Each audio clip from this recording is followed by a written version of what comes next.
So, how's everyone this evening? And welcome to Enigma Recon. This will be our 5th episode. I haven't done one of these in a long time. But what we do during Enigma Recon is we normally just surf my files.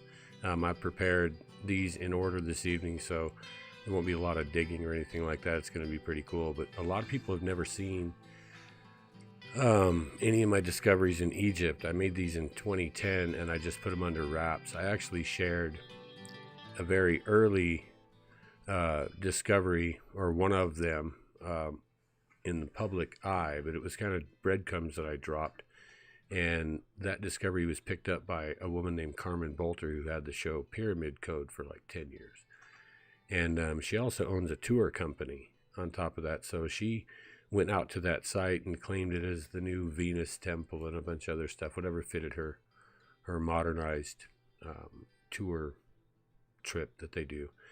And then they just kind of discredited the whole site, and others looked at it and said, oh, it was, a bombing range and all this other stuff. But of course, the people that lived there in Egypt shared with me that bombing what I had found would be sacrilegious. It would be like bombing Jesus in one of our churches.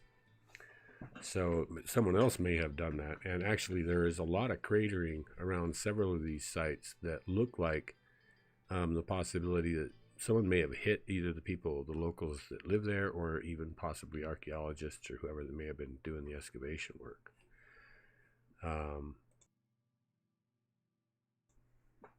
You also have to explain, excuse me, I'm very tired. I've been working on this thing for a lot of hours. I wanted to do a simple surf through the files and go for it.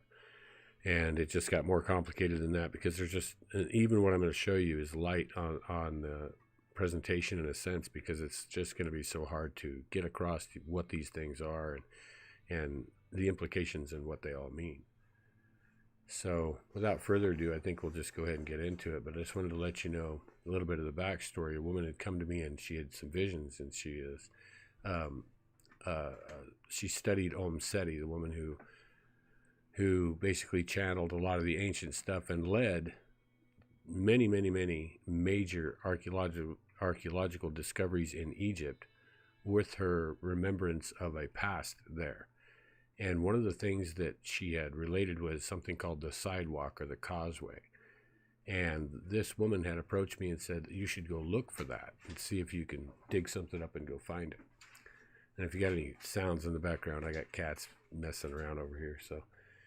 But so anyway, I did. I just went and checked some things out with some information she had given me, and it supposedly started outside Abydos through a gap in the mountains there, and then I would get on it and find it. And so that's what I did, and I've made absolutely incredible discoveries. And then I basically applied the same type of methodology that I used with everything else, be it treasure or ancient history or Bigfoot. Excuse me, would you mind grabbing that cat out of that paper? Thank you.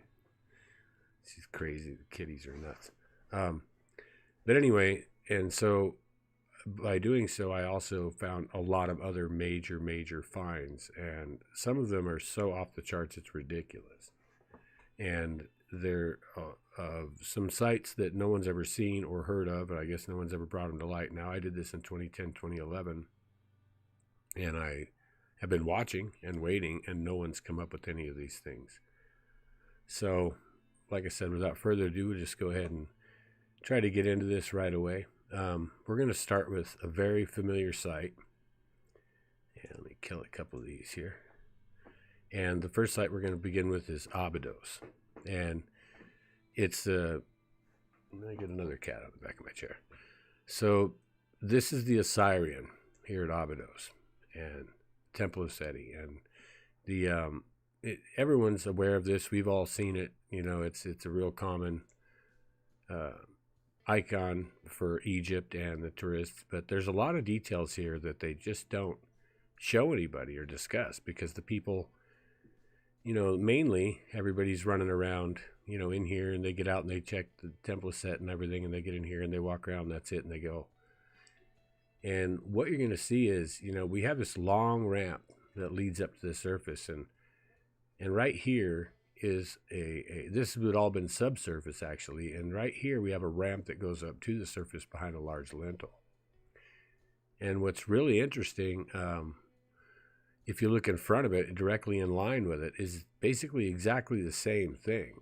The shape we can see here is matched here in the sand. And I believe that this has probably been excavated before. See if I get my cursor on here. So this should be basically directly in line. It's the same thing. It's a little bit bigger because it would be deeper, but I believe this is another ramp and shaft descending down, going to a lower level or elevation under the existing Osirion. And it's really not a far cry. We've spoken to locals that live here at Abydos and that go there, and that professionals that have also worked these sites. And we were told about a lot of things going on here that have not been shared with anyone else. And some of it is the deep earth imaging associated with these. And things hundreds of feet deep, structures hundreds of feet deep below all of this, that date at least at the Osirian age, which is from the first time. And one of the things that they don't show you that I'd like to bring in now is we were told by the locals that an excavation had occurred within a short distance of the Osirion, and that another building basically was opened, the roof plates were removed, and something was extracted. And they said it looked like U.S. military was out there doing it, and that they pulled something like a small craft or something out and loaded on a truck and tarped it and took off with it. And when we did the work, you'll notice here in this diagram, it's a little bit complex, but I did find something where they had opened. And if we look down at the bottom of the picture down here, we see a major excavation. And I mean, it's a major, major excavation. Big, big, big room. And I'd like you to do is we just go over here and compare it to the existing Osirion here. And you'll see that it's this room that no one has ever talked about is every bit as big. And if you look at the excavation work around the Osirion, yeah, it's a lot of digging there and a lot of stuff. And here's your bulldozer dump piles, from when they did it. And but if we look at this one, look at the amount of excavation here. And same thing, we've got bulldozer. These are huge piles made with a loader, probably this one because it's a raised pile. We've got a bunch of other push-out piles all around the sides from a bulldozer. And this is considerable work. I mean, it really, really is. It's considerable work. And it's odd that we have a building every bit as impressive as the Osirion, and yet nobody knows about this. And with an excavation that dwarfs the excavation at the Osirion site. And this hasn't been fully excavated. So instead of fully excavating the Osirion, they've gone over here and done a major, major excavation on the bottom site. But you'd think, well, what's the deal with these? Are they connected? And they are connected. And I'm not going to get into all the text here. You can revisit this and read these. But needless to say that the numbering systems and the alignments involved are directly connected. So the Osirion in this building, through mathematics and alignment, are absolutely connected.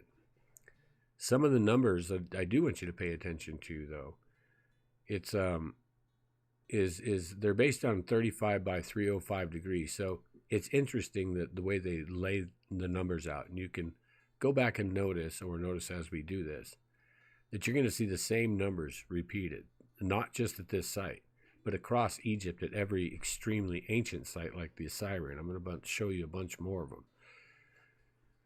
The numbers 4, 8, 3, 5. So 8 is water. It stands for the infinite cycle of water, and that's where we get the symbol for infinity is the figure 8. That's why it's incorporated for 1 into our logo. Same reason.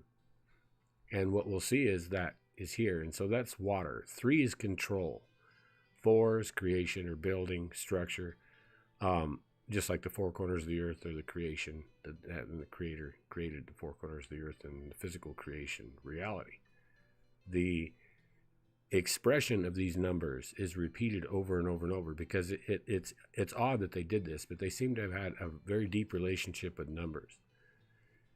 And so they repeated them, and they found clever ways to bring the numbers into the physical structures and the distances and measurements and degree layouts of these things on the ground.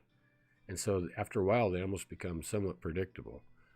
In this case, pay attention to 477. So 7 also, that's extremely important number. And we're looking here, we have numbers like 44.60. Always look at the 0.6, because that also shows up in a lot of these sites that are connected to this. The 4808 or 4,888. So these numbers are incorporated in different measurements and things like that. We're going to move on to this one. And so what we're going to see here is more of a relationship to the geometry of a site. And that is, if we take a line from the Osirion and we go to the existing structure I just showed you here, okay, so we have that offset and that alignment. But what I didn't show you was, when we look down, there's another structure. And basically, it's on the exact same distance from the Osirion on an arc. So if we take a line and draw an orbit around the Osirion with the Osirion in the center, both the sites will show up on that exact orbital line. And now that's going to be also repeated throughout the different sites as we visit them through here. Again, we have a lot of redundant numbers in these as well. So the degree on this line is 44.6. Here we have a 35-degree line, 4980. We have 4780, 4980, 4980, 4717, 4888, 4780 here. So you'll see that the degrees as well as the distances have a relationship to each other. This is the main stem line of the Osirion, and it's on 305 degrees by 35 degrees. Now, what does it make if you add 3 and 5 together? 8. So everything here is telling us water, and it tells us the control of water. So there's no accident that the Osirion is linked to the Nile. And I'm going to dramatically show you examples of more water works, I would say. So we can assume that these buildings and their connection have something to do with water on a mass scale. Now, seeing the Osirion myself, though, we have symbols for flight and temple is setting. And I see indicators of this literally being an airport or an airfield by its overall design. So what I did is I ran lines from the top of this ramp, but just as if you had a craft sitting here and you were going to leave this and go different places, so to speak. You'll see some degree lines and distances here. And they're interesting, but they're not using the same sources of measurement, although it will show up because the foot and even the metric system, but these are ancient measuring systems. These aren't new. They've been around for a long time. And the foot is actually one of a secret measure of the Egyptian priests. And it's been brought down, but it's only like half a human hair off what it should be. So here's just more degree alignments from the Osirion. We show the distances to the other building. So the other building that's connected to it, if you go from the center of the Osirion itself to the center of that, or to the front lintel of that building, it's 4,888 feet. If you go from the front lintel of this building to the center of the other one, it's 4,888 feet. So what we're showing is that there's an absolute size, scale, and alignment connection between the Osirion and that second building. Now, the Osirion being probably the oldest, most iconic, and most important structure in Egypt, even over the Great Pyramid, you'd think that a second Osirion with a connection would be known, that people would have talked about this. But they're not, and they don't, and we don't know what that's all about. I mean, I kind of do, because these images were actually prepared for Westerman, who was over there. This is a better view of the excavated building, and you can see this is amazing. It apparently it was in better shape than the Osirion. Now we were told this was closed and that they had opened this and went in and removed the top, and you can actually see there's blocks left, but the rooftop blocks are gone. So the why, who knows? But apparently they had removed something from this. Now it's amazing though, because this building is the same size as the Osirion. It's probably the same age. It's all interconnected, and we're not being told about it. Even all the Egypt guys who go to the, they go to Abydos, they go to the Osirion, they go to the pyramid, they go to Luxor, they go to Karnak, they go to Aswan, they go everywhere. No one's walked over here, and it's what, 4,000 feet. So it's under a mile anyway. It's probably visible from the Osirion if you have a little bit of elevation. Stand on top of the bus, you could probably look over there with binoculars and see this. I don't know why we're not hearing or seeing any of this. So I believe that's gonna take us through the Osirion stuff, and we're gonna go ahead and move up. So I don't know what you guys think about this so far. It's quite a bit different than things we usually do, of course, but it all goes together, and it tells one giant story. So globally, even what we do here in the Southwest USA still ties into all of this. At the times when a lot of this was being done, the peoples were global. They were going everywhere. Hold on, got to get a kitty here. Here, you little nut. Hop down. But anyway, so we're going to move on. So talking about the causeway. So working with that causeway off into the desert, we're getting into regions far, far, far away from anything that the tourist regions, even the main population centers. There's basically nobody out in these areas. And archaeologists aren't even allowed to get into these areas. These areas have been off limits to archaeologists basically since the 1880s. Locals don't tolerate them. And there's no law enforcement out there. There's nothing, no government services. There's nothing. Once you get outside the Nile Valley there, it's just wild lands, tribal law. And so that's where all these things are parked and hiding. And moving down that ancient sidewalk, we actually were able to locate it. And cruising that across through the desert, we came upon some really outstanding things. And one of them is this. And this is, actually it should show up here. Sorry, my program doesn't seem to be cooperating now. Let's try it again. And I have a cat all over me. Okay, I tested this a whole bunch, and when I would change, it was this program was working great. So now it's giving me a little bit of a hard time. Let's see if I can get it to respond. I don't know what that cat did, but it didn't sound good. Let's see, we'll go to here first.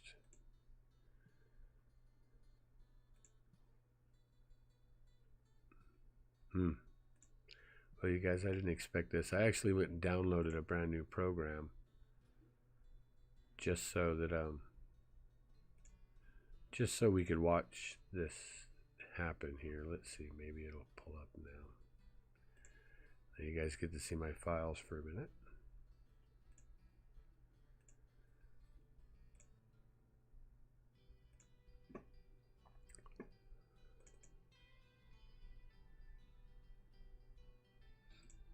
Excuse me for the delay. This is horrible. Anyway, so I went and downloaded a brand new player here because the player that I had going wasn't connecting. And this one doesn't seem to be wanting to connect either here. Okay, finally. Thanks for your patience. That should work. Okay, there we go. Again, I say thank you for your patience on this. And I'm not sure why it just became very small. This is a brand new player, so we'll do the best we can here. How's that? So I appreciate the patience, though. Okay, so this is on the ground near the causeway. So what we see here in the bottom along this line is the causeway. And it's In most places, it's raised above the rest of the desert floor. And this thing goes for hundreds of miles across the deserts of Egypt. And she was told about it that this was an ancient path that every so many years or what are decades, they used to walk this in procession and visit these ancient sites from the first time. And one of the things you'll see is on the sand right here. It's this object, and you'll also notice it in greater relief. And that's this geoglyph, and it almost looks like a candlestick or a menorah, but it's based on a real high-pitched triangle. Then, of course, it has basically 4 arms across it, almost like an airplane with engines, which is odd. Because as we move down the causeway, we come into another glyph, and this one, again, it's just made of big dots, and they're not mechanical dug, which is interesting because there's tracks all over these areas of the desert, and that's odd too. When I see the type of trackways that we see where they just go everywhere and over and over and over each other in a lot of repeated lines, the only thing I can think of is someone is scanning. And so doing deep earth imaging or looking beneath the ground for something. Oil exploration does this across sandy basins all the time, no big deal. But none of those vehicles built any of these dots or anything I'm about to show you. These are ancient. Some of the structures we'll see that are built in the same way are dated at 2400 BC, and they look just like these. But what we're looking at here is a series of dots, and we have them here, and they go along the bottom of here. And then over on the right side, we'll get the other cursor here. On the right side, you've got these 3. So you've got a tail of 3, what looks like almost a fuselage, and then a wing. Now, I say that because there's corresponding glyphs and things that kind of match this, and I've upped the contrast and color value and things, and then we've added this panel of Cleopatra. And you'll notice on this panel there's a pretty unique shape here, and it looks a lot or almost identical to the shape that we have down here on the desert floor. And just out of coincidence, we also have 3 dots and 3 dots. And it's interesting that we have this. It's like, what is this? She wears a vulture upon her head. Now, when I look at these, what it means to me is the vulture stands for flight based on aerodynamics. The cobra's flight based on plasma technology. And so we're not talking aerodynamics at that point. Some of the headdresses that they wear have a vulture and a cobra. To me, that's a pilot of both. I believe even Cleopatra had the ability of flight, and this as designated by her helmet with a glider on it, a gliding species. And we know that an ancient gliding type model was found that flies. When they tested it, it flies. It would make an ultimate glider with, matter of fact, like a 10-to-1 lift ability. And here we see something similar. Now, something to note for the future of this is, right now in my red circle is a small cup. And that cup is relevant later. And you'll notice it's covered, or it's hidden, secret. So, believe it or not, what this translates to when we look at it on the ground is flight line to the secret cup. But now the cup could be respondent or could be representative of the bloodline, sacred or secret. And so it's interesting to look at that. Now, we have down here, we have alignments, and very specific alignments formed by a certain way of using these dots, which was to extend one off the wing that's not there. You'll also see that the 3 dots here that I'm showing you now with my mouse, those are directly on true north.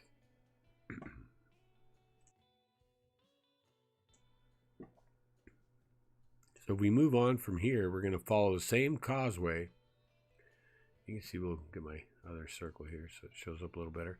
So it starts at the top of the frame here and goes down this line. That's the same extension of the causeway, but this is tens of miles away from the other area. So I wouldn't have known where to hit this if I hadn't been following the flight line, but the causeway also meanders back and forth and comes across these sites. Now, this is unusual because you can look at this panel as if you're looking at a wall. Let's say you're just looking at a wall, and there's petroglyphs on the wall, and you have panels here, or there's glyphs or writing script. You have these glyphs up here, and then you have a row of them down this side, and you have a large rectangle, and you have another rectangular form. This one has a hole in it. And if you look at this as if it was a wall, this looks like a hole with sand pouring out of it, which is interesting, very interesting to me. And we have some other unique areas, like over in the extreme right over here, there's some sinks. Looks like there's some underground things that have sank. And then we have these circles, and these would be called either ring tombs or they're wells. And they're all the way around this glyph panel. And we would believe these are ring tombs at that point, which would be very ancient. The most interesting part is right here. And we can take a closer look at that. And you'll notice it's a cartouche. The only thing is this is large. I mean, we're looking 72 foot across the bottom bar down here. So if we look at that, we've got from here to here 72 feet. We're looking, this is probably 60 feet. Somewhere around that tall, which is just about unbelievable. And what's really cool is when we kind of take an even closer look and we outline the cartouche itself, the head or the profile that's in it. And this is what we get. And this is an honest representation of what we see.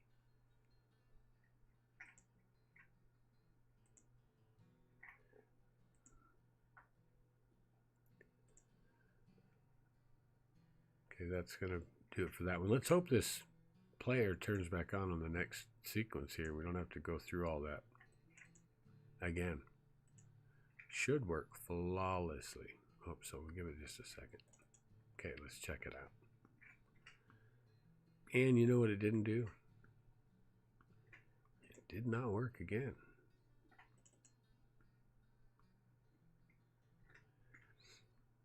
So again, I would say thank you for your patience here. Seems if I reset it to something else.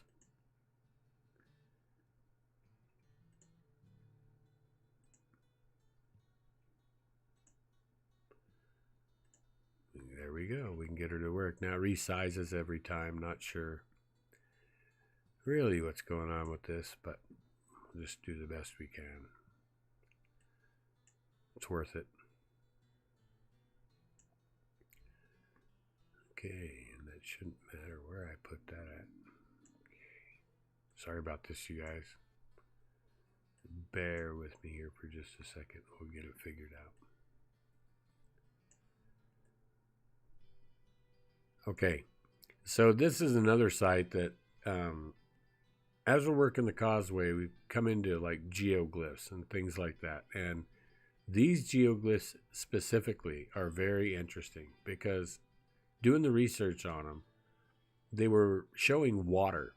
And then we held what looked like ring tombs, but they were along the same track of these water. And it turns out that they're wells. And the ancient routes of travel progressed along these well routes through the Egyptian desert. And it's not an accident that they would have these linear features with the geoglyphs for water upon them and wells along them, because there was something hidden. And I'm going to show you here one of the geoglyphs that I'm talking about. And you'll see it right here in the frame. And that is the ancient symbol for water. And eventually that symbol was used with a crossbar, and then it later became rounded and became the 8. But it stands for flowing water. And then we have these rings here. We have a line of these rings that goes just like this. And we have a spur. And as you can see, now here's another geoglyph coming into view here. And as this actually makes a turn, so do the geoglyphs. So that's telling you that there's flowing water below the ground. And it's actually really interesting because we can see flow marks here, like a mineral stains. Or I'll show you with the other cursor. So you can see flow marks here of the mineral stains. And these come all along. And then we have what looks like water where this liquid would be seeping to. And of course, you probably noticed what looks like a road here. And this isn't a road. This is one of the most intriguing things about these sites is there apparently is what has turned out to be what looks like an aqueduct buried under hundreds and hundreds of miles of Egypt. And they have not too long in the past bulldozed it all off, or a lot of it off. Now, not all of it's bulldozed off. You'll see it still goes under landforms where they haven't dozed it off yet, or they can't because it's too deep. And but they've cleared different parts of it. And what I've noticed is it's leaking water apparently. And we might have remembered in the past, there was news that when they flooded the Aswan area with the Aswan Dam, that sites started to flood around Egypt. Now, the unique thing is a lot of these sites weren't very close to the Aswan Dam. And what I've done through research is looked in the White Desert and the Red Desert, and apparently they had massive hydraulic features leading from the Aswan Canyon there where they built the dam all over Egypt. So this would have been thousands and thousands of years ago. They apparently had irrigated the whole country by these massive aqueducts, underground aqueduct systems. And this is a spur off of one of those systems. Of course, this was not just found by using the causeway stuff. This was actually discovered running a line directly from the Osirion ramp, what I'll show you. Now, in the center of this screen, you'll see a building, a very ancient building, and it's definitely not new. And it has an outcrop behind it that's almost the same shape as it, which is odd. It's not an equal square, but it is very, very geometric and very symmetrical. You can see here it's also on pretty unique alignment, so which is 227 or 227, which would be same as 47 degrees. So it's 227 by 47 against 317 by 137. Again, you're going to see the same numbers repeat. So if you add 4 and 3 and 1 here, and you end up with 4 and 7, then you end up on this line, of course, is 4 and 7. Same thing. So it's basically the same numbers being used in repetition, and that's the alignment they gave this structure. Here, I'll leave it up to mathematicians to go too much farther, but needless to say, there's a lot of different formulas involved in this and relationships. And one of the unique things as well was we're on 137 degrees, and it's 37 feet long. Again, so it's redundant. The numbers come up redundant in a redundant way. This is an overall look at the area. And what I want to really show is our first structure is here, of course. And we know we had geoglyphs running around this corner. And what they did is the geoglyphs are on the ground, and they parallel these. And if we look at the top up here, we see some other interesting things. And one of them is another geoglyph set that goes around the top and off of some type of spur off of this. But this feature, and I want you to also pay attention, a lot of attention to the angle this comes into, and that it alters 10 degrees, then it makes its curve. Now, that's special in hydraulics, and I'll explain part of that why, but this is extremely advanced. These are not roads. We don't even build roads like that. Needless to say, this ancient structure is sitting here, and then if we look, what are these? All right, so I'm going to grab my red dealie here, and I'm going to look at these. So here's an ancient building. This is an ancient building. This is an ancient building. The only difference is these are excavated, and this one is not. They've done trench work and excavation for something here, but this building is still covered by sand and debris, and these are cleared. And when we get up into this area, let's say, you can see the pillars on these buildings. These have pillars. These are massive ancient structures that, like the Temple of Karnak or whatever, that no one's told us about this stuff. It's just out there. And it's interesting to me that if you take a line from this point to the Osirion ramp, it runs exactly down the main street between these buildings. That alignment cannot be an accident. It also hits this building and then a hydraulic building that's leaking water just maybe a quarter of a mile away from this. It hits all these points. Mathematically, the odds of a line, so you could just take off up this main street and just take off, and you will hit the ramp at the Osirion, period. Dead reckoning. You don't even need to know how to navigate. Or if you left the Osirion and did know your line, you'd basically land directly in the main street of this. So this is considerable, and we're not told about it. We don't know anything about this. Here's another little map of it, and this is going to show you some of the geoglyphs here. And the geoglyphs actually followed this feature before it was bulldozed off. So apparently what I can see is the government of Egypt or archaeology, whoever, didn't know about this aqueduct. It was invisible because it went under the topography. You couldn't see it from the surface. It's all been bulldozed off. And what's weird about it, though, is these geoglyphs that we can see at the top up here, we can see them here, and these lines declare where they are. Those geoglyphs were used, and that symbol was used for water many thousands and thousands of years ago. It's one of the earliest forms. I mean, like 7,000, 8,000 years ago, this was the geoglyph for water. This was the symbol for water. So you could have got water here by digging next to this thing at some point. And that's what we're finding. And apparently, this structure had worked for a long time, and it leaked water. And along that the later peoples that had no idea this was underground, or lacked the ability to break into it, were sustaining themselves in routes of travel off these leaks that they had dug. And they had marked the surface above this thing, not right on top of it, but close, right on top, with ancient glyphs. So it predated the glyphs. And I can show you more evidence of that. Now also, there's kind of a catch pond at the end of this spur that goes down here to this corner.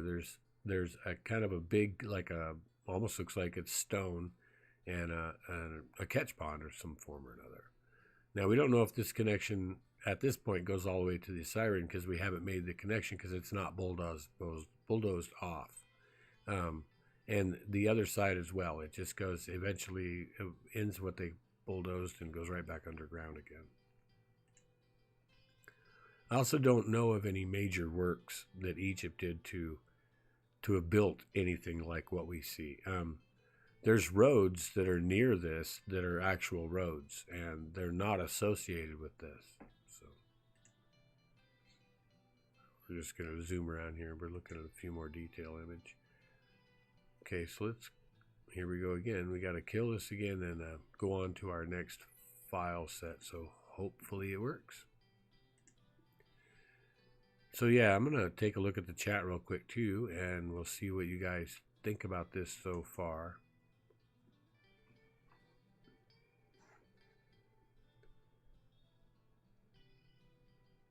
Yeah, hi Craig. Craig, I'm sorry. Hi Cognac 420. Who else? Judy Wheeler, hello. Tara May, I love that woman. Crazy Cats, yeah, you bet. Crazy Cats, honey. Ranger Ron. Good to see you on here, man. One of my good buddies. Ron's a member of KX, part of our team. One of the greatest guys I've ever known. Ramila Costa, how you doing? Good to see you. Jeff. Yep. So let's run down this a little bit. Hopefully I didn't forget anybody. Patrick Noble. Matthew Alves. Cryptic Crystal. Dave's Cryptid Adventures. Awesome. You guys are great. Thank you. Let's see what we got here. We can maybe address some of this. Oh, and it gets better. So somebody wrote in here they love this stuff. Yeah, I saved the best for last. So it gets really, really impressive. There's a huge complex under there. Yeah, there is a big complex underneath. Secret room under the Sphinx, I would imagine. No doubt anymore. Yeah, repeating numbers. Now, there's something to that, because mathematically, some of this, what I'm showing you, some of what I've already shown you, but some of this, what I'm going to show you mathematically, is an absolute impossibility. when I say that is we know everything just because of how many times we've experienced it. It becomes unknown, right? Everything's that way. And so repeated, it becomes lockdown. Okay, we know that because it's repetition. So the repetition and the odds, statistical odds against it being natural or by chance are so high that there's no more room anymore to debate some of this. Not with an intelligent debate, not at all. So I'm going to look here. Far more advanced than they tell you. Yeah, and this really isn't, what we know is the Egyptians now had nothing to do with the people who did this type of work. They didn't exist when these people did this work. The remnants and those who remembered the lore, the past, the ancient stuff, who returned back here, they knew about it, but not the general population of any of the cultures that followed, basically. So Zep-Tepi, this would be the time before time. Let's see if we have any questions here. We don't want to take too long.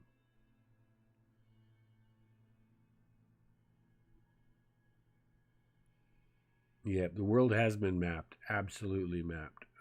They've known the world, the shape of the world, and the whole 9 yards forever. Dwayne Arrows, good to see you. Okay, so let's go ahead and we're going to go and move into this. Let's see if this thing opens this time. Yes, it did. Isn't that amazing? Still a little small, but we'll live with it. Okay.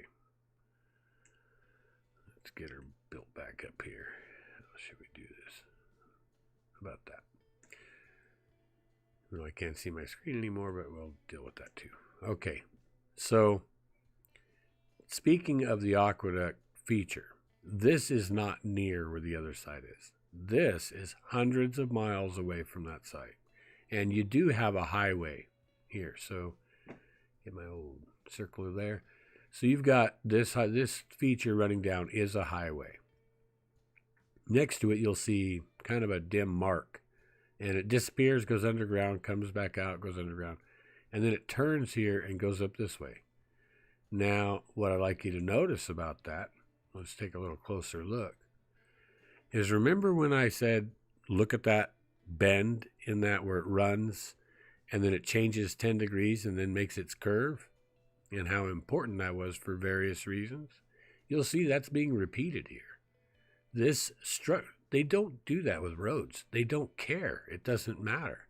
They don't repeat the same feature and the same type of angles and things over and over and over.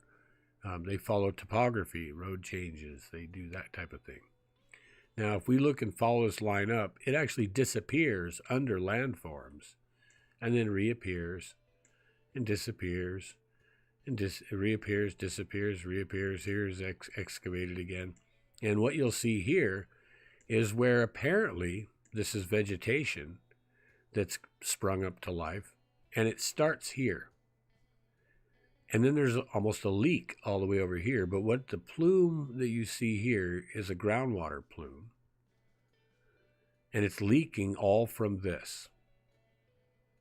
And we have these dark patches almost, and they're at pretty regular intervals. And they continue down this thing. Okay, even beyond it, because there's probably a spur that continues, but they haven't bulldozed it off yet. Now, interesting again is right on this same feature, and they turn right with it, is the same glyphs, geoglyphs for water that we saw at the other location. The very, very same things. That can't be a coincidence. And then let's look at some of the angles and some of the distances. And we have 200.66 degrees. There's our 0.6 or 0.66 again. And here we have 266.66 when they made their turn. So the relationship of the angles, we don't care about stuff like that when we build roads. And no one has in recorded history. No one's like that. They do. They care about the numbers. And they care about the numbers a lot. Enough to where they become extremely redundant. Because after we've made our course R 266.66, and our exact angle off that now, it becomes 277.77 degrees. So this whole feature that apparently was laid out so long ago that they had marks above it with ancient geoglyphs. This thing is so advanced and follows all these predetermined degree numbers, and each of them have kind of a meaning. So let's just go ahead and move on to save time. These are more, now they even go where, like I said, this would be an area where it has not been excavated yet. And I show these because the glyphs are here, but there's no dig, and you can't see the aqueduct feature that goes below this until they've dug it up. And you can see tire tracks here and back and forth, but no sign that the aqueduct is underneath it at all. And this surface is thousands of years old. And I'll demonstrate that here pretty soon. And here again we see an ancient dry riverbed, and then we have what look like the wells along the edge here, and we have for water. And you might think, oh, it's a riverbed. Yeah, right on. It hasn't rained for 8,000 years in these areas. So when we follow this aqueduct feature, let's call it, out across the desert into a very remote area, and we're heading west at this point, we're quite a ways away, we can see the same features been bulldozed off here. And if you look at a few of the locations, you're going to see here, and then another one, and another one. And there's these dark spots along here. Okay, and those dark spots, again, are vegetation. And if we zoom in here, I can show you that we have one here. Hope you can see the mouse. One here. You have another one here. Move over, you have another one here. You have another one here. And another one here. Now, why would you have these little patches of vegetation in the middle of this desert where it hasn't rained for 8,000 years? And I say that's because these are probably valves or locks in the old system. And at each one of those valves and locks and accesses, they leak, and they were completely buried, so water seeped out. And then that's how they discovered, I would imagine, where this system was, for them to come back and to uncover it at some later point in time. Here we see the distances between them. And remember, I was mentioning the 4,800 and the 3,800 and these repeating numbers. And again, you'll see that between these features here, 3,880, 3,880, 4,080, 3,000. Now, the relationship still exists. Everything. Control, water, water. Control, water, water. Structure, water, control. So we see it just, again, it's redundant. It just shows up over and over. Now, why are these measurements have to do with the same type of a feature that's out there? And this section of it has no road near it, no trails near it. It's not really been driven. It's just been bulldozed off. That's it. That's another look. And here's a closer look at what we see as far as the leaking going on and the redundant numbers. So 3880, this is not an accident. This thing has been surveyed, was built to a T. And what you'll notice here is on the, you can see me a little better, on the lower left here, right here, you'll see what almost looks like a dark patch, which could be a leak, and then you have a plume, and then you have vegetation. Here you have a couple of dark patches. Could be leaks, you have a plume, and then you have vegetation. Same thing, you have a dark patching down the center of it, then your leak and plume and vegetation. And it's really hard to accept that this is just coincidence. We're finding it hundreds of miles apart in different areas of Egypt, and everything apparently was covered, and they just bulldozed it off. And I think all this started to leak water when they built the Aswan Dam, because the Aswan Dam isn't the first dam that was there. I think there was a dam there in ancient times, and that most of the entire country was being irrigated through this system. And you'll see here's kind of an important view that I brought up because you can see the bulldozer marks that have cleared it off. And people say, oh, well, they got to clear the sand off and this and that. Well, what's interesting is this is actually deeper than these riverbeds. These riverbeds are 8,000 years old. And this is under them.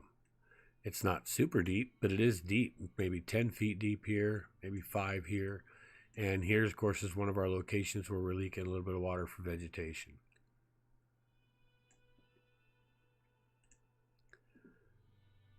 All right, let's go ahead and move on. Let's hope this thing works again. Boy, I hope so.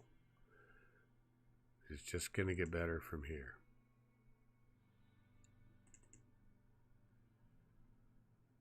Maybe it helps to let it sit for just a second. So let me check what we got.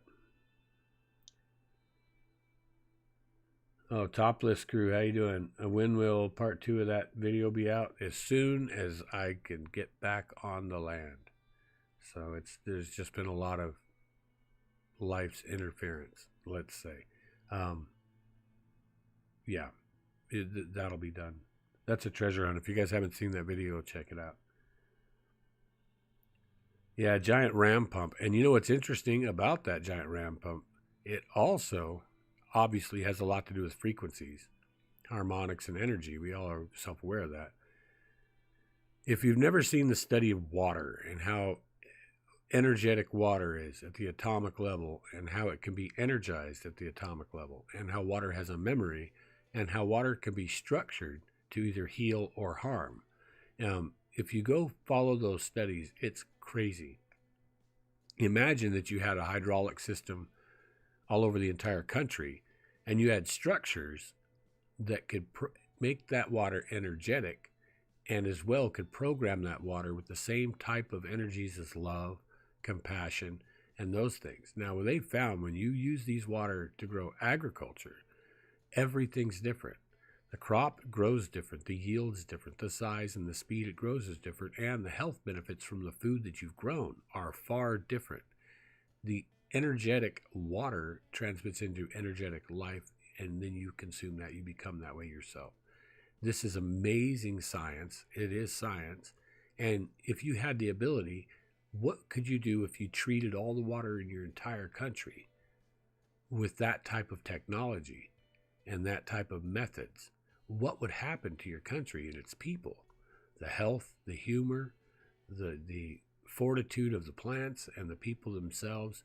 I can't imagine what life would have been like if that had been done. And I think that should be considered because with what I'm about to show you, it's highly possible that they were applying that to this, and the pyramids could have been part of that machinery to do that, to energize and to transmit a frequency to the water to basically, in a sense, make it living waters. Okay, let's try this.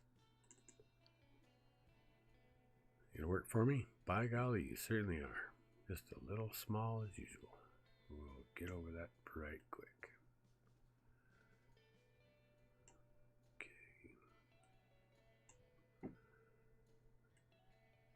Oops, wrong one. Don't know what I just selected, but it's okay. All right. So you're going to take a look at this now. On this one, you're going to see, if you really look, you've got some coordinates there. A lot of these I don't show coordinates. Some of them I do. But anybody wants to go take a look, there they were. So this is the same aqueduct feature, of course. Now we'll see there's tracks. All the tracks on the desert floor here go right across it. They don't care if it was there at all, probably because it was not showing when these tracks were put here. I would imagine it was underground completely. And this, I think, was one of the first places they may have excavated because you could see it. In the very center of this picture, you'll see what looks like a blast crater and ejecta, or blocks thrown and blasted out of this blast crater. And I think that's just what those are. Take a little closer look. We also see these. I'll grab my little deal here. So we have what looks like our blast crater. We have ejected material. It look like large blocks of stone ejected or thrown out. And then here we have these circles all in this what would look like a dry riverbed or a wash area. Now those circles are important because what those are ruins. Those are old building ruins. Very, very, very crude and ancient. They've come from around 2400 BC. Now they're in the flow pattern and they're safely there because they don't have to worry about anything because it hasn't rained here in 8,000 years, not appreciably. Not enough to flow. So this surface we see is a patinaed surface, and if anything happens to it, it shows. So every tire track that crossed it, even if this was in the 40s, these tire tracks are still there. And you can see how heavy they've been blanketed. When we look across this region here, you can see how heavy those tracks blanket. They go in every direction. And see how these turn around and loop and turn around and loop and turn around and loop?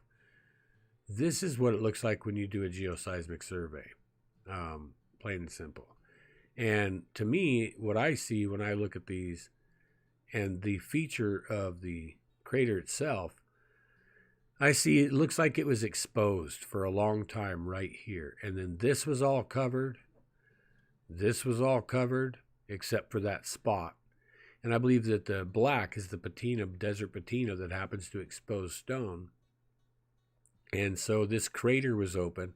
And one of the reasons I believe that as well, too, is I can see where the flow, and I'm sure you could agree, the flow goes around the blocks and through the blocks and through the hole and over here. This hole, or something here, had to be there 8,000 years ago. This was all flat, everything out here was flat ground, just flat ground. Okay, and you seem to have a space here where the rocks were exposed and they've patinaed black. But the interesting part, again, is that flow zone. That flow zone is amazing because the last time that water could have flowed down here to hit those blocks, go this way, and make a turn and go through that crater would have been 8,000 years ago. So that tells me that the crater hit a structure that was older than 8,000 years. It also hit that structure, and you couldn't even have seen this. The whole thing would have been buried, and it nailed it. So was someone hitting this canal structure or this aqueduct structure thousands of years ago? Is that what happened to these guys? Did everybody attack each other and they're taking out their key infrastructure and things like that? This would have been pre-8,000 years ago. What happened to this culture? What happened to the whole 9 yards? We read in Mahabharata and other places, we read about ancient wars that were with major weapons. I mean, you could light half a country on fire and send 1,000 screaming elephants on fire running off. We're talking about major things. Bright as 1,000 suns, or 10,000 suns, whichever way it was stated. Are we seeing here the remnants of advanced weaponry taking out key points in infrastructure? This looks like the remnants of a war. It looks like the remnants of the effort to take out another people who were extremely advanced. Now we look here, of course, this is going to be our write-up on it.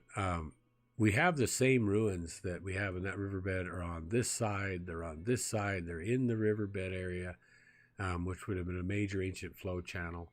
You can see a lot of the hydrated salts and the mineral salts and things like that. And then, of course, as we mentioned before, you have this major flow zone going through this crater area. And, parts of this thing still aren't even fully uncovered yet. But it looks like, they're doing this all the way across the country. Now, this has all been, they've kept a lid on all this stuff. This is a smoking gun right here. You saw the coordinates early on this. Somebody could go out here and look at this and check this. And you're going to get a bisection of whatever this system that they seem to make is. The really unique thing I think about it is these blocks are massive blocks. And these apparently would fit right in here. And you can see a block here. If you can see my cursor, you can see a block right here and then another block right here.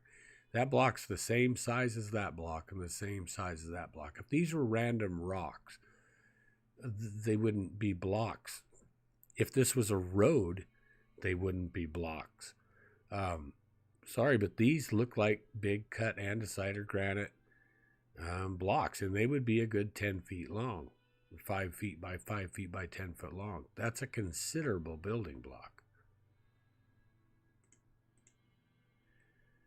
This is another geoglyph that was similar that I noticed on a different line coming from the Osirion as well. I threw it in here just because of the similarity. And people say, oh, they used to make those for the Air Force and they're concrete and stuff. But you'll notice the ones they make for those guys aren't as ornate as this. And this has been, again, excavated and bulldozed off. And it's sitting next to a building, an ancient building.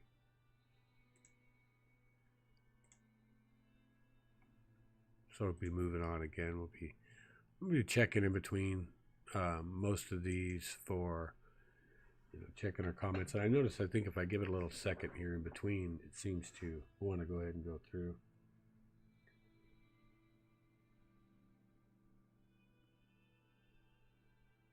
So, yeah, the pyramid cultures around the world are aligned. Absolutely. And flight is another thing. So, flight's regarded with all of them almost. Not just stories that, hey, this guy showed up in a flying thing, but I mean flight. So, most of them regard, not everyone could do it, whatever. But I think what you had was extremely advanced centers in the world, and you had very average primitive peoples around the rest of the planet. No real reason for these guys, the advanced centers, to do much with them. So imagine you had a city like, let's say, Los Angeles. In any 100 years, after you can do two things, pull glass and melt metal, you can go to the moon. Any one city that has a king, if that's what his interest was, and with a big population and science and doing whatever they wanted, especially advanced math like some of the ancients we know they had, even advanced metallurgy, finite nanotechniques with materials, and we see these things that go, what could they have done? Well, they could have gone to the moon in any 100 years, period. From when you could melt metal, and but the way to say it is when you can pull wire or blow glass, you can go to the moon within 100 years. You figure that out. We've been around for 300,000 years. You could have had independent cultures, learned how to do this, and been gone, and the rest of the planet survive, never even know a war happened, never even know they were taken out, okay, and never know about the advancement that came and went. You may have just cultural stories here and there. To sit and assume that the world would be all interconnected in a methodology that somebody wants global domination, let's say it so to speak, without that, we could very naturally evolve into separate cultural advancement, totally different than other places, other continents, other cities, and never intermingle and intermix, with 85 to even 98% of the world's population never even being aware of it, seeing a craft fly by and being amazed, and the craft never lands. Well, yeah, they just flew over you. You're just a native in the jungle. And then what goes on through thousands of years of that. So I think we should take a very close look when we get into any of these things about how many times we've been here and what's gone on in between. Yeah, it does look like a Jewish menorah. That's what I thought too, but harmonic frequency. Hello, Mr. Sir. Glad to talk to you. So, harmonic frequency healing clinics was thought when I considered the ark being able to float by the sound waves of the trumpets. Yeah, and sound does these things. So when someone speaks at a glass of water, they can energize the glass of water, positive or negative in a sense. And people have even been injured because of negative impression put into water. And you can just imagine that this could have been what was going on. And you could call it a harmonic value because certainly every thought has a harmonic value. Geothermal energy generates, God gives freely, we are charged. That's right. This is that's interesting, Ramir. That's interesting. So I advise everybody who's watching this too, even later, to go through the chats because there's a lot of really, really good information being proposed here. Now, the next site that I'm going to show you, I found, again, by using the Osirion ramp and taking a flight line off only the two most important numbers, and that's 1 and 7. And by using those as distance and direction, I arrived at this location I'm about to show you. And I want you to remember when we also talk about this, with that glyph with the Cleopatra on it, and in the cup with the cloth laid up over the cup like a hidden cup. And know that I found this site using the same type of flight lines, so to speak, as the one that I showed you earlier, just from a different location. And is it going to work? It is going to work again for us. That's so cool. Very happy about that. Let's see here. It's probably big enough, right? Okay, so this is the area we were brought into, and this area blows my mind. There's no one out here. Nobody. There is, or was, some ancient springs, and there is still a small group of Bedouin or whatever locals that live out there. But this site is mind-blowing. I would say this is where, if humanity didn't survive, we're returned to first after a massive cataclysm. And the cataclysm, at least parts of it, had either volcanic flows, massive, huge mud flows, and water. And I believe what we're seeing here is topography that had been covered during a massive flow event, with parts of it washing and scarfing back off. So as the sediment had been laid down and it drained out like a lake or something does, it cuts the sediment when it gets near the end. And I believe that's what we have. And that scarfing revealed something from before the sediment deposition. And when we look here, we'll go ahead and zoom in. You're going to notice, look at all these dots. Are these ring tombs? They don't look like ring tombs. There are some features here that do, but those don't. These hundreds, if not thousands, of little dots appear to be dig pits from digging that's gone on. Either that or they're craters from a cluster bomb. But then they're too big individually for cluster bomb craters. So that's interesting. But more interesting than that is what's on the ground here in different places, and you'll see some better shots, are geoglyph structures. So they're like buildings, like walls, but a lot of them are Egyptian glyphs and other forms. Now here's a little bit of a layout. So at the top we have what we declare as rooms. Here's terms and geostructures, buried city landform, ruins, buried city landform, crater field, a cup. Oh, that's interesting. I'm going to have to take a closer look at that, right? Graves, craters, geoglyph structures. Let's go to one of the landforms. Now, this is interesting stuff because it looks kind of like flotsam and jetsam until you take a really good, decent look. If you look,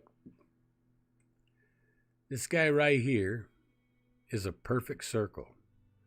That is a perfect circle. This is part of a perfect circle, and there's other ones. And what you'll see really is overlapping circles connected and almost been pushed down and melted over. And it's really cool is you look down toward where my cursor is now, and you have like just a smaller edition of the large thing. And this is actually really crazy because all these circles that make this up, these are like walls.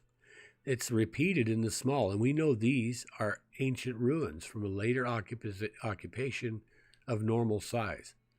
You can see the car tracks, the tire tracks for scale. These walls are about right for the single dwellings, but these are huge. Whoever built these circles was making the same type of living structure as the small ones, but they were making massive structures. And the walls seem to be segmented. And you'll see these segments in the walls, and they're everywhere. Even all the way over here, you can see a zigzaggy segment coming off that wall.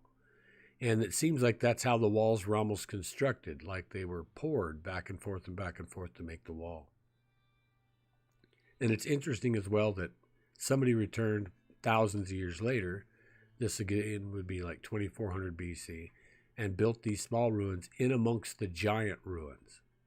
Now, when we see things like a 15-inch finger come out of Egypt, nobody knows where it came from, blah, blah, blah, blah, blah. Well, it's highly likely that it came from an area like this. This is the same picture, a little backed up a little bit so you can kind of make out the dig field or crater field or whatever the fields are around these things. This is the other landform.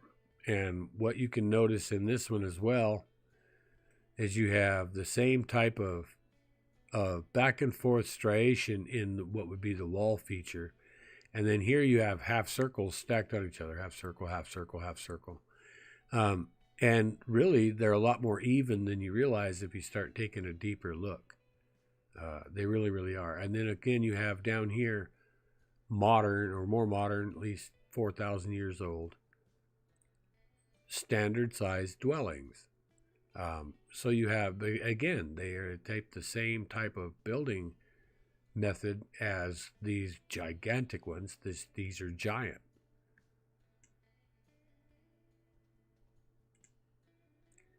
And again, we have a little bit of a legend to these. Now let's get a little bit deeper here. So in this landform, which is all solid rock, which is sticking out from below, some type of either volcanic or a mud flow that is now solidified, of course, is, I believe this was the later deposit. This is the edge that was scarfed clean with a flow to the south. This is the bedrock before that occurred. So you can see that again. So this would be our main flow. This would be the bedrock before that occurred, and it got scarfed out. And in that, you'll see here, and highlighted at the top, the shape of a cup, and it's cut into the bedrock. It's not on it, it is down into it, and it's got to be at least 10 feet deep. And then here you'll see, and take close note when I zoom these in, you'll see this is an ankh. It's an Egyptian ankh, just like normal, but it's a geoglyph building. So these buildings are actually being set up in different geoglyph forms. And so these fit an alignment. And this one makes a little house, and this is a bracket symbol with one open side. And you can see the landforms go right over the top of these things. They're extremely ancient. But when we look at these with a little bit of math on them, well, I thought we were going to get the math on that. Let's see. Here we go. This is what we kind of get out of here. So again, remember our numbers we've been playing with this whole time. 277. There's that again. 2 plus 5 is 70. 250 foot there. 2 plus 5 is 70. If you minus 2 from 7 is 9. Again, we're at 33. The 300. We're at 300 by 173. There's our numbers again.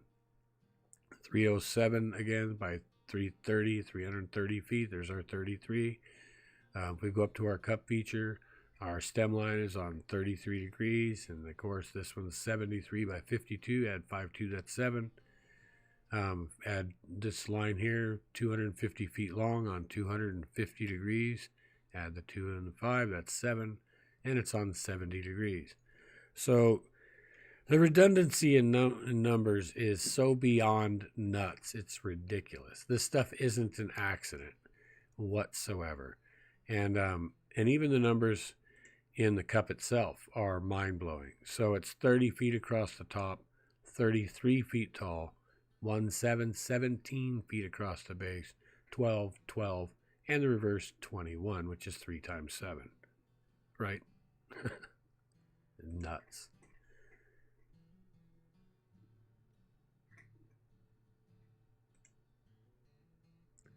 So now you can see kind of what's going on here. Now, the cup, I'm going to remind you again when we go through this cup is, again, the same as the cup on Cleopatra's relief.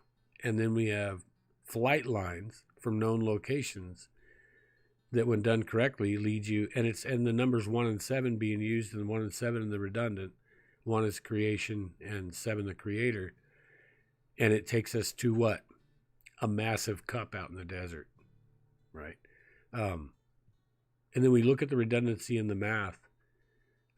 What are the odds that you could take a wild guess, draw a line, and hit something like this? And then you put the measurements on, and that's what they are. I didn't declare any of this. It is what it is. When I put the measurements on, these are the numbers that came up. So, it's, what is it? And what's it really mean? And what are the odds that this is an accident? And that this cut cup here isn't the same cup that's being shown covered on Cleopatra's glyph, who by all rights and means, when you look at compared to everything else, may have been using flight to go places, and this may have been one of the places. And to me, if you decode it, it simply states this is the cup, the bloodline. This is where it all started after the event. This is where we came back to, or this is where we came from to start the second age. And that Cleopatra held that bloodline and had gone and visited this location of the ancestors.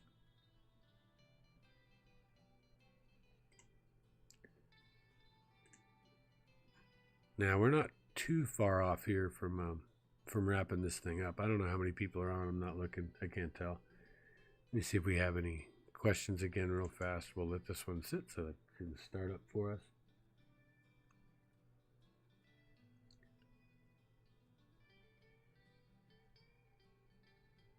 Yeah, so Ramil Acosta, could they all these features be connected to the hypothesis that a pyramid structure's purpose is energy focal point? I would assume so. I mean, the shape itself and what it goes, it's a kind of an example of creation and the energies that make creation, if you look at the math.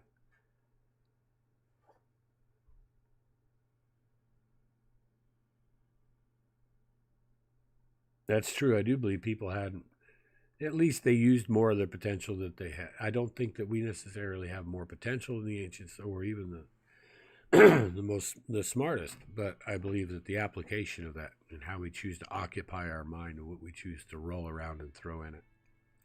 So let's see if this is going to fly this time. This one's pretty damn wild. And we're on like flan, but we're kicking ass and taking names now, right? Oh, apparently these don't want to grow with us, but that's okay. We'll figure it out. Oops, wrong one again. Okay. Now this is really interesting stuff here. Really crazy stuff. What we have is these protrusions, let's call them, out of the desert floor in a very remote part of Egypt. There's nothing out here. And they're odd because everything is flat sand. There's not a camel track. And so nobody's found these. Now, everything I've showed you up to this point, somebody had found them and had been working on them. But not this one. This site's not been discovered. And if you look at the lower right, you have what looks like almost like a geometric form. It's got almost looks like it's got crusties on it. Concretion or something like that. But the one on the left, you can see, is the same thing, except it's collapsed. It's hollow inside, and it's collapsed. So what is this one? Hollow inside and not collapsed, right? This isn't just a landform. This is a building of some kind. And that's the thickness of its walls, and it's collapsed. And here we can see into the inside of it, and you see the sun shining through on the floor right there. And this wall goes up and blocks the shadow and the whole 9 yards. And there's just no mistake that that is some form of collapsed open structure. Now, here we go again. We're going to take another look at these a little bit here. I'm going to grab my red guy here. So this is the one I just showed you, and this was its friend. Now, if we look, we have another one here and another one here. Hell, there's one right under the edge of my picture there, and there's another one here, and there's another one here. And what do all these mean? What's going on here? Is there something really happening here? Well, I did a little relationship test on this, and I put some measurements to it. And I kind of started, this is the largest one, and I use that as my focal point. There's a reason for that as well. And I put a little work to it. This is the first thing that I got. And this blew my mind anyway, because all three of these structures on the bottom here are all exactly on a line. And they're exactly the same distance. They're all equidistant, all three on the same line. Statistically, In nature, that's a tough one already. When this is all that's out there, and you know, you can go 40 miles from these, there's nothing else but a couple, you know, more of these dope things sticking up. And we look at the other relationships and we go, okay, what's going on with this? So the 195 is pretty important.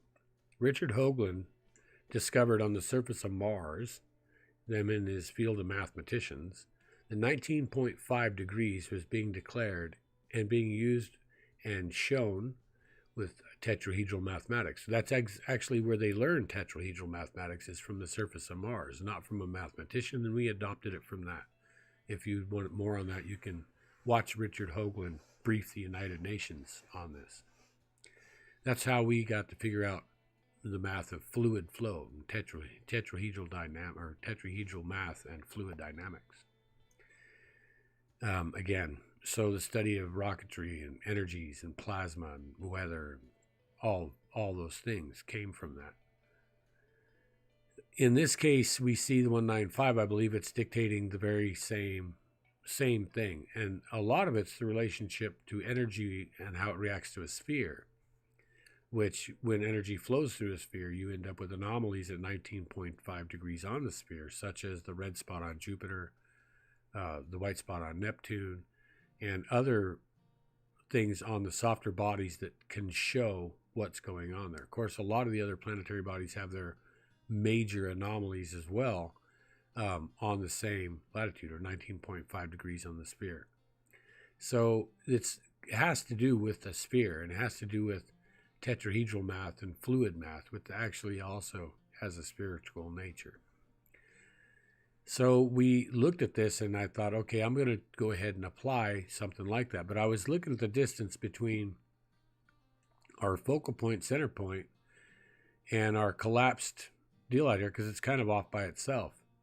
And what I noticed was a relationship to pi, which I'll show you here in a minute. And I thought, all right, wait a second. So pi, map a circle, blah, blah, blah. So I did like we've done on other sites, and that we could see at the Osirion, and I picked our main point, and then I ran orbital lines around the main point. And when I did that, I was absolutely blown away, because this is what you get. And it looks a little complicated, but again, I'm going to show you. We have an outcrop here, an outcrop here. We have one here, here, here, here. We have more here, here. We have a few at this end, and we have our main. The crazy thing about this deal is if you go up here and you take the width of this one in degrees, each side from center is pi, 3.14 degrees, each side. That's off the wall anyway, regardless, especially with what we're doing here with these numbers. If you take your orbital line that we have going around, this structure and this structure are both on the exact same orbital line. And if you have a right angle of our collapse structure to our main orbit point, or our center point, and we make a right angle there, well, the bisecting line that goes through not only this one, but also this one, and goes to here, is exactly 50% of that end.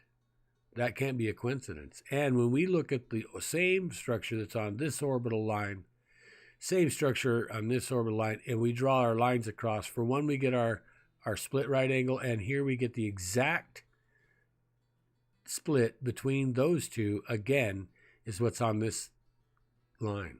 That's impossible. Statistically, these had to be built. There's no way nature put these here in this relationship. It's absolutely not possible.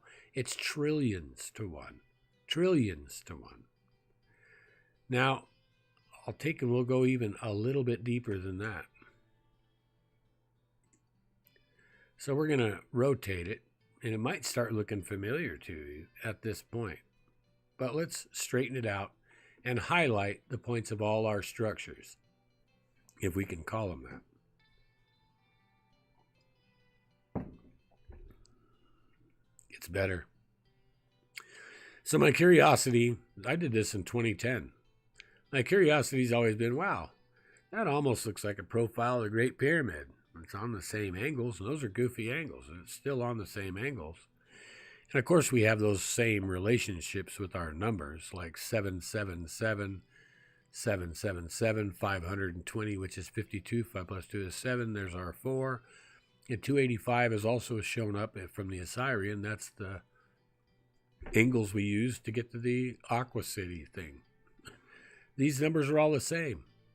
This inner structure at the very middle here is 77 feet across. If we look up here, this one's on 237. Again, it doesn't change. Everything is the same over and over. Pi 3147. Aren't those our same numbers we've been looking at this whole time? I mean, you'd think they could break it up a little bit. The center line here is on 352 degrees. It's very interesting because what we're looking at is an angle of 52 degrees on the pitch. It just goes over and over and over. Of course, 5 plus 2 is 7. There's our 7 and our 3. We could do this all day long in these numbers. The relationships are so beyond it. Of course, this one is on 297 degrees over here. 2 minus 9 is 7. That's 77. And it's redundant to the max. But let's go ahead and try something new. Here is a cutaway or a cross-section view of the Great Pyramid and the air shafts. Now, we all know about this. And these air shafts aren't showing to be completed. Okay, so what I'm going to do is I'm going to invert this. And we're going to overlay it, which we've done here, on top of our shape. Now remember, where did we get this? Off a few protrusions out of the desert sand. Of course, you can begin to see this. Our orbital lines with both on them. And this bisection here to end up 50% of the way through here. And this orbital line, this is 50% of the way through here. It's just absolutely beyond it. And our orbital line from EGO 701N here is very interesting because when we cruise this down and we start to compare this with the pyramid, what's interesting here? What do both of these orbital lines have in common? The Grand Gallery. This orbital line is at the exact top of the Grand Gallery. This orbital line is at the exact bottom of the Grand Gallery. If you can't see it, well, I have to show that pointer to do some of this, but so hopefully you can see the cursor. So, as I said, this orbital line here and this orbital line here are exactly on the top and bottom of the Grand Gallery, and as well, it crosses the granite box on the inside. That's pretty crazy. Seeing as it could be anywhere. These lines could be anywhere. They don't have to match up to any of this stuff, right? And you could think, oh, well, those kind of match, and they kind of don't.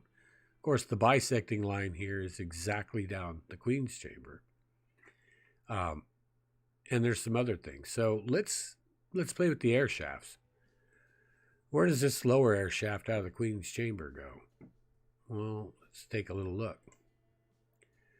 It actually hits exactly, it bisects where this orbital line comes up to the outer wall of the pyramid.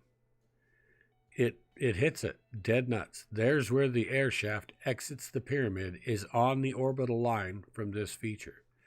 So if you had seen this glyph and declared that, you could have found the air shaft on the outside without even going on the inside of the pyramid, if you'd have known this. Something else I want to note, though, real quick, is on the bottom left, down here, the thickness between these two lines, that represents pi, as I said, from the center to the perimeter here, is also the exact same thickness as the casing stones on the pyramid. Because you'll notice in our diagram that we have of the pyramid, there's a casing stone thickness here. Well, that casing stone thickness is actually right here, and it matches. So where does the other air shaft go? That's got to be kind of cool. Well, there you go. So this air shaft actually hits the outer orbit line of this union. So these two orbit lines are based on the size of this structure. This air shaft hits the inner orbit line. This air shaft hits the outer orbit line. That's not a coincidence. There's no way that's a coincidence. It's too perfect, and it's both air shafts hit both orbit lines from the same object when you use pi and orbit that around the pitch. So let's try one more alignment. Since everything else here fits something, but these guys don't, take a line down through them, and we're exactly on the wall inside the Great Pyramid on the King's Chamber. Now, I would imagine there's a bunch more alignments. I just haven't done any of them because I just did this overlay yesterday. And it blew my mind. It really, really blew my mind because the relationships aren't just within this. And mathematically, this is an impossibility. And it has a lot to do with the Great Pyramid as well, or at least the math behind the Great Pyramid. But, you know, how this all started was this really cool structure here with the collapsed roof and this other one. What are these, right? What are these things? Because if they're buildings or structures, what in the world's going on, right? What's inside this one? This one's cracked open. And what's inside the rest of them? If this one's, oops, I lost my red deal there. If this one's open and that one's closed and that one's closed and that one's closed and that one's closed and all these other of the 9 or 10 here are closed, what's inside these things? They're not natural. I mean, I've not been there, right? I've never been to Egypt, and they are going to require a site visit to tell any more information. But what in the world are these things, man? And why are they here? Now, there's a couple more big domes near these. This one I think is about, let's see. It's a pretty good size since our gauge at the bottom of our picture here says, let's see. Well, I guess it's kind of cut off. So I remember this being about 50 feet across. So the walls would be 3 to 5 feet thick, or 2 to 3 feet thick, or something like that. It could be a little bigger. But some of the domes, or 2 of the domes that are associated with these that are not in this picture, are 240 feet across, and they're not collapsed. One shows cracks, but it's not collapsed. So with what we've declared through the redundancy of the math, the distances, the alignments, to me, it's probably the most mind-blowing mathematical features with a structure I've ever seen in Egypt. Probably more so than any other place I've ever seen in the world. I've never seen anywhere that does this. And at the same time, what we see is, fluid dynamics and tetrahedral math and things being expressed in this one glyph. When I saw this, I've just got to tell you, I was mind blown. And I still haven't really put as much to it as I should. And I've not told anybody. This has been since 2010. And I did drop some stuff. But like I said, it got jumped by other bigwigs who had a voice, who reinterpret everything to mean nothing, and then spit it back out there to you. I'm taking a chance now because I don't have a big enough voice. This stuff's going to get grabbed. Someone else is going to go out there and jump on this stuff. They're going to either hide it or reinterpret it till it's not going to mean anything anymore. It needs to be looked at. Everything I'm showing you really needs to. But let's move on so we don't take too much more time. The next thing I'm going to bring up and demonstrate, if it will open again, is a find I made, again, studying the causeway and continuing. And this is, again, tens and tens of miles away from anything else. And initially, I had found a couple of what looked like obelisks, big ones, white ones, out in the middle of the desert with no tracks around them, no camel tracks around them, no feet print, no driving tracks. Nobody's been near these things. And just erected obelisks out there. And why does nobody know about them? They have to be huge for me to see them at the altitudes that I'm looking at these things with. And for instance, let's see if this opens for us. Been doing pretty good. Yes, ma'am. There we go. And let's get us about to where, something like that anyway. Okay. So I was out there doing our deed, and And there's a long series of trail here that goes across the whole thing, and then it breaks up and it climbs up over this deal and it goes back down, it goes back off again. And of course you can see where it breaks around as well. And on top of this deal, I was looking and I saw something that looked like another obelisk. And you can see it, of course, right here. And you have these trails that wind up to it and go by it, and they wind back down, blah, blah, blah, and then they kind of break up. Probably it's kind of a camp area, and they break up before they join the main causeway again.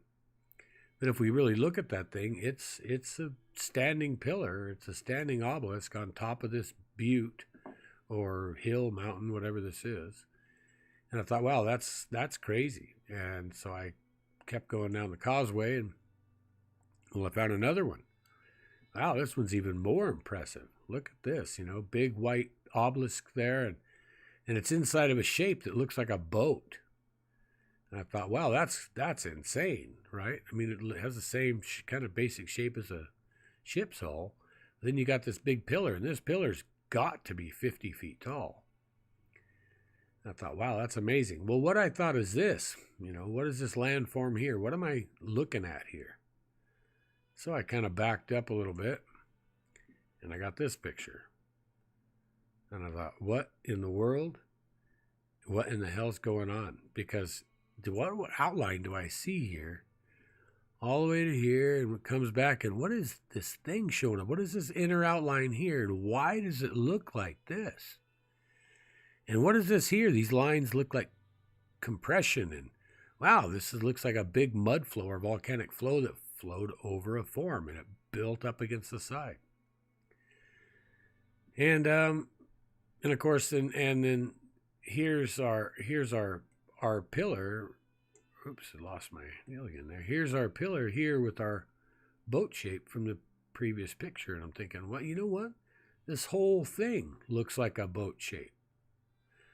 So I accessed some other imagery, and we got to this.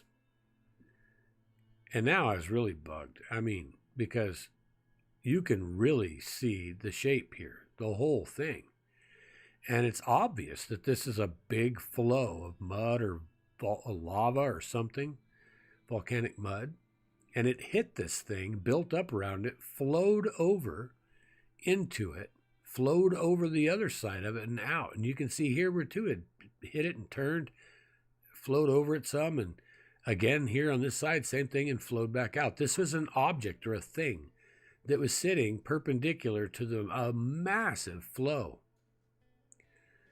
Then I got to look at a little more. And I thought, well, I'm going to see how big is this? Well, this is from 20 miles in space, this picture. And you can see how big this thing is. And also you can see there's nothing else like it. And if you look at the top of the image, you can see lines, not unlike the Nazca lines, because these are giant, perfectly straight lines that go right across the topography, regardless of it. What are they doing in Egypt? And what is this thing doing here? Because there's nothing else like it anywhere around it, and it's sitting perpendicular to the flow. It cannot be created by water. And I take a little closer look, and we've got our straight lines kind of on each end of it. They go above it and they go below it, and there it sits, perpendicular to the flow of whatever this is. And so when we get to really looking at this stuff, again, in this region, you can see compression from the mud. You can see overflow and round flow and where it encountered the shape before it could go over. And then, of course, we have our boat that's in the stern of this boat-shaped object, which is redundant with a large white obelisk in it. It's just too much. It's just too much. It's like, what in the world's going on here? Something is up with this thing. But take a look at this part. How big is this? It's 11,000 feet long.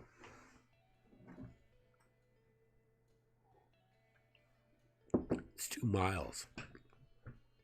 Nothing can be that big. Not be a boat. But what the hell am I looking at? Sure looks like a boat.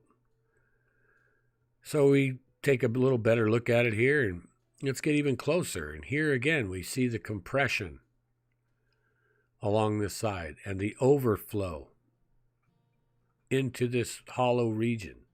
And it built up and backpooled and flowed over the other side again. Something was here that caused this. Something physical was here when this flow hit it, perpendicular to it. Enough to dam up a lava flow that size. So let's go ahead and superimpose the full image on there. We'll take a look at this shape.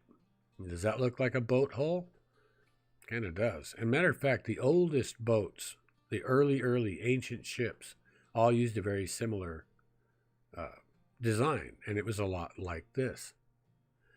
So what happens if we take this and we compare it to modern boat design, modern hulls of large ships?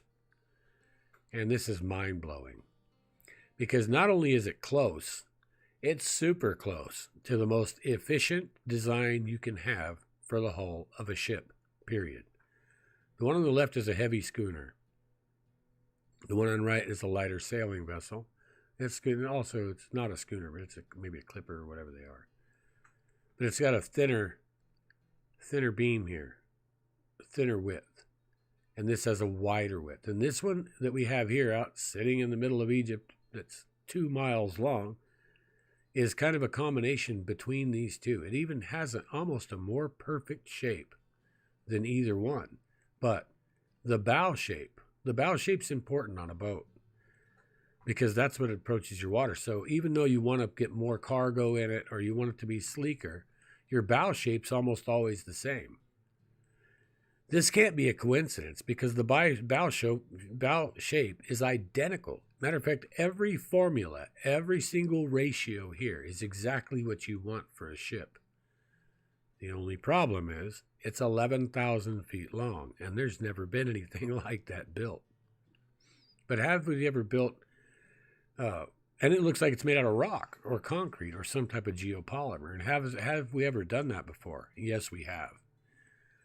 So what we're looking at here is a concrete ship, 100% concrete. It's rebar reinforced, but it's concrete. And there were a bunch of these built.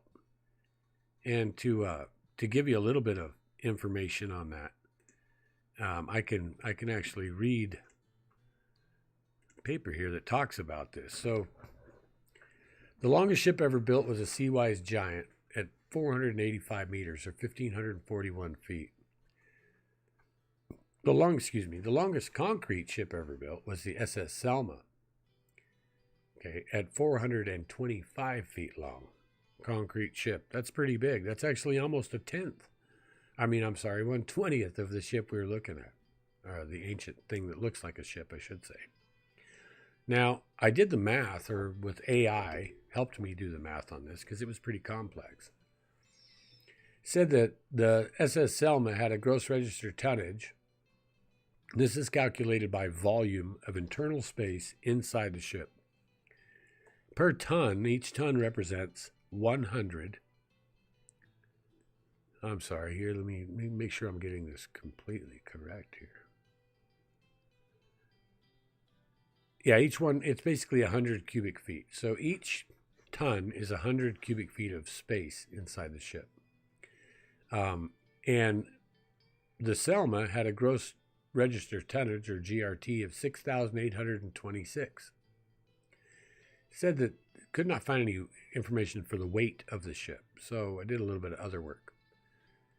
If a concrete ship of 420 feet long has a GRT of 6,826 pounds, a ship that is 11,000 feet long would have an estimated GRT of 1.4 billion. That's a lot. So it's gross registered tonnage of 1.4 billion. A concrete ship of this whole design, length and thickness, would weigh 1.14 quadrillion pounds, or equivalent to approximately 570 trillion tons. Pretty badass, huh? The whole material volume of 11,000 foot long, 400 foot thick ship of this hull design would be 281.5 billion cubic yards, or equivalent to approximately 7.6 trillion cubic feet of material to build the hull. But doing all that calculation, would this thing have floated? Not if it was made of concrete like we have. Nope. Not if it was made of concrete half as light as we have, like cindercrete. Still wouldn't float. And I'll tell you why. It said the estimated displacement of a schooner-type hull with a length of 11,000 feet, width of 2,900 feet, and a draft of 2,900 feet is approximately 1.3 trillion pounds, or 650 billion tons. That's how much you could float with a hull that size. But this thing weighs 570 trillion tons. It's 400 times too heavy to float. Or the material we're looking at is far lighter than modern concrete. So I'm going to leave you with that one. I think we're going to wrap it on that deal for the night. And I just want to say, thank you guys for being here. It's been awesome. I hated to start it this late. I know we're already at 2:21 a.m. here, Mountain Time. But I wanted to get it out. I've been working on this thing for like 3 days, man. I'm beat, tired, and everything else. Didn't care what I look like, didn't care what I sound like. I just want to get this information out there. It's been bugging the hell out of me. It's bugging me in my dreams. And I wanted to see it happen. So I just want to say thank you very much for joining me again one more time. And hey, thank you to all the Patreons who have jumped on here. We're not making a whole bunch right now, but you guys, this year, you're keeping the internet paid. You're keeping, the internet paid. And we're still paying for the website. But it's keeping the internet going. It's keeping Starlink up and active and stuff like that. So I really want to say I appreciate it.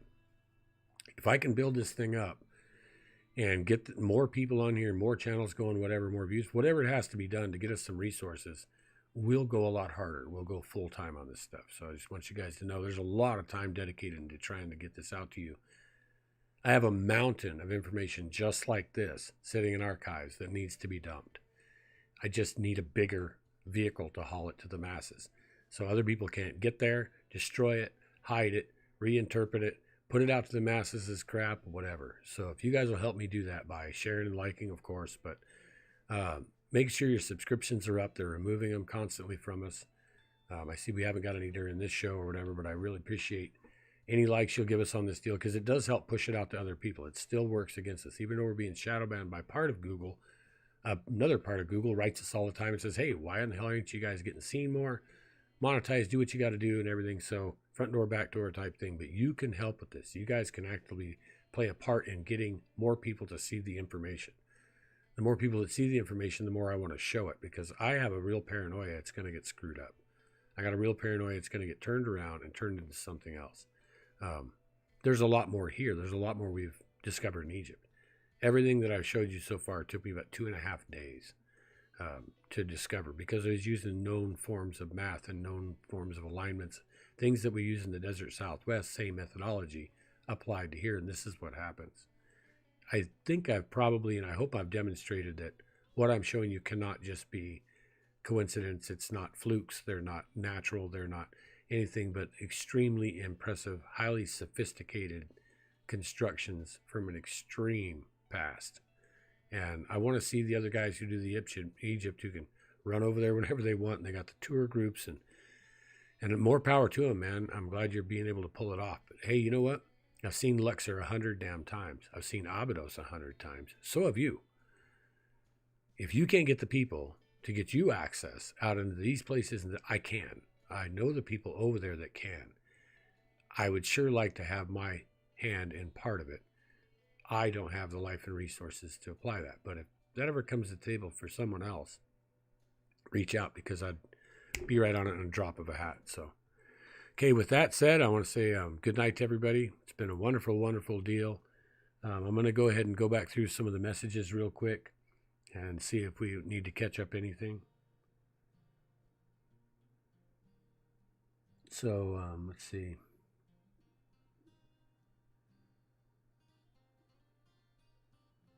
How many miles is this? So Cognac 420, I'm not real sure. If you want to catch up to me with another question, I'm not real sure how many miles, what you were asking about, which part. Yeah, water did come up from the ground in the Great Flood. I think that the continents collapsed on a hydrosphere, which jetted water out that was enough to cut mountains, cut parts of continents away, ejected the material into space. That floated around, blocked out the light. I mean, there's Nordic sagas that talk about this event occurring. And then the water came back down. And a lot of the debris stayed out there. And then there's some Nordic stuff about, and some others saying they amalgamated that material into the moon to thaw out the earth.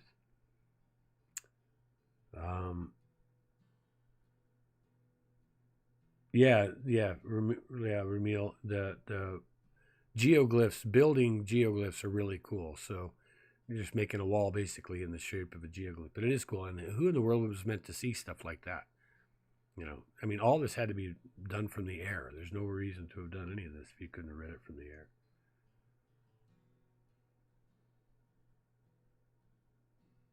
Newly discovered secret chamber near the Sphinx's head. Is this true? Yeah, I would imagine. I mean, we know there's chambers there. There's been too much work done by people independently who have already verified there's chambers there. You know, if we could ever get Mr. Egypt out of the way, and a few of the others, we could find some of this stuff out. Because the Egyptian people, from what I've understood, what they've related to me, they want to know. They want to show the true grandeur and true advancement and true things behind their own history. Because what archaeology's done is basically glamorize, fantasize, and replace a lot of what was going on in Egypt with what was happening in Britain at the time, France at the time, because the kings then.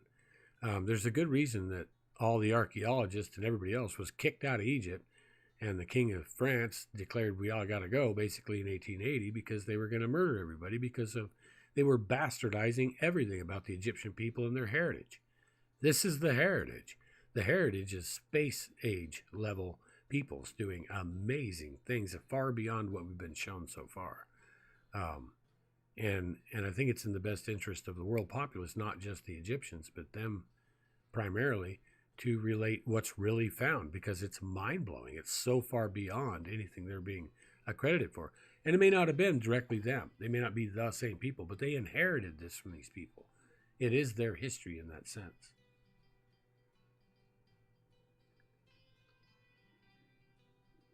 Okay, here we go. Well, you guys have been tearing it up. I'm going to have a hard time catching up to all these comments. Thank you so much.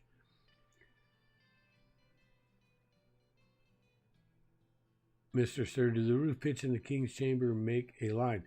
That's exactly how you're supposed to look at this. We should look at that. Because when everyone says, wow, this looks so deliberate, why would it be deliberate? You can see the information they're transmitting is unbelievable. It's, to me, they're showing us the relationship between the harmonic nature, the energy nature, and the physical nature of reality, and how to manipulate that, and how to gain through the loopholes, like resonance. How to have power without providing anything for that power to operate on, just potential. Because when time and quantum becomes a factor, no longer do what we call the laws of physics. Of course, they're not laws. They're just recommendations we gave it. Because you can't break the law of physics. Physics is already there. You break the laws we applied to physics, which are obviously wrong, or we wouldn't need to break them. But if I think that the pyramids and these other advanced maths declare all this for us, like they give us tetrahedral mathematics so we can understand fluid flow. It happened to be that the surface of Mars is where they got this stuff, but it's also incorporated right here. We just didn't know to look for it. So, yeah, the distant Cognac 420, the distances between things are amazing when you talk about alignments, because even like Chaco Canyon here in the American Southwest, everybody's amazed. Oh, wow, they laid it out in giant star patterns. How the hell did they survey that? Try it. Try it. If you don't know you're on a sphere, you can't even survey it. They supposedly didn't have a compass. How in the world did they do that? Sure, you can use the stars, but I mean, to figure out your position on the planet using the stars, you have to know how big the planet is. You got to know it's a sphere. You got to know where you are on the sphere and adjacent to the stars from some given point so you can make those changes to another given point. We say we're smart, and everyone out here is watching this, and everyone out here is say, we're as advanced as a modern human is. None of us could have done that. Just go out there and do it. Can you read a sextant? They didn't even have a sextant. What? And they're doing this accurate over many, many sites. You might get one close to accurate, but by the time you put 3 or 4 down, any minute accuracy becomes huge. And they're dead nuts, man.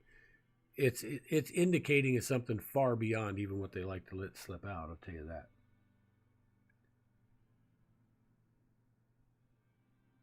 Okay. All right, we're getting down to the end of them now, so.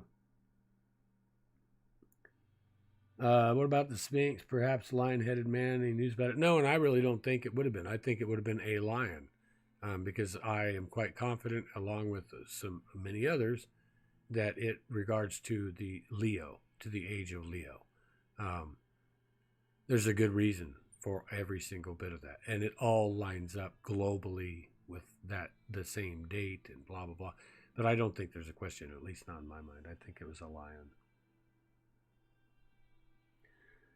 Okay, you guys. Well, I'm down to the end of the chat. I just want to say again, thank you very much. You guys have tore this up. Great to see everybody in here, man. It's been really amazing. There's more to come. Like I said, I've got a mountain of this type of discovery, and nobody's really seen this stuff or ingested any of it. And there's more to this sequence as well.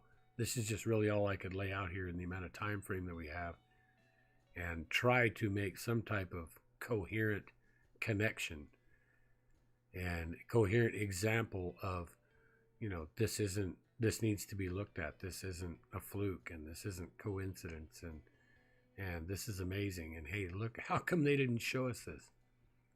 We could go on and on and on and on. I have hundreds and hundreds more pictures, different locations of tombs that are bulldozed open in mass.